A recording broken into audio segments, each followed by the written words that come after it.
এই যে অপার সম্ভাবনার জায়গাগুলো আছে সেই বিষয়গুলো নিয়ে আমরা কথা বলবো এবং আমাদের এখানকার ভূমি কেন্দ্রিক যে জটিলতা, আইনের যে জটিলতা এবং সবথেকে বড় বিষয় হলো আমাদের এখানে একটা জেলা পরিষদ আছে, সেখানে রিপ্রেজেন্টেশনের একটা বিষয় আছে। যেহেতু এখানে রিপ্রেজেন্টেশনটা সরকারি দল, বিরোধী দল বা সরকারি দলের করায়ত্তই সবসময় বেশি হয়ে থাকে আর কি, সেই জায়গাগুলোতে কিভাবে ন্যায্য হিসাব এখানকার মানুষের জন্য আমরা আদায় করে নিয়ে আসতে পারি সেই বিষয়গুলো নিয়ে আমাদেরকে সকলে একতাবদ্ধ থেকে আমাদেরকে কাজ করতে হবে।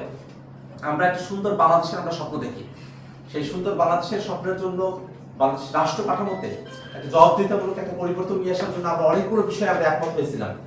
তো সেই বিষয়গুলোতে নিয়ে আমাদের এখন দীর্ঘমেয়াদী একটা সংগ্রামে আমাদের বক্তব্য হতে হয়েছে বাংলাদেশের রাষ্ট্রটাকে একটা গণতান্ত্রিক কাঠামোর দিকে এগিয়ে নিয়ে যাওয়ার জন্য।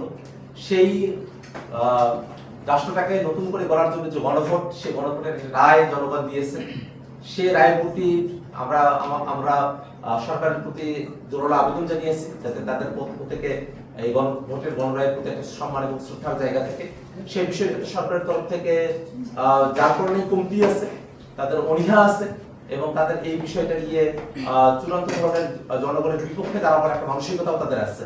তো সেই বিষয়গুলোতে যাতে করে আমরা একটা সমাধানে পৌঁছাতে পারি সেই জন্য 11 দলের তরফ থেকে একটা আন্দোলনের রূপরেখাও এখানে আছে। আপনারা যারা 11 দলের কর্মীরা আছেন আপনারা সেই বিষয়গুলো সম্পর্কে সকলে জানেন।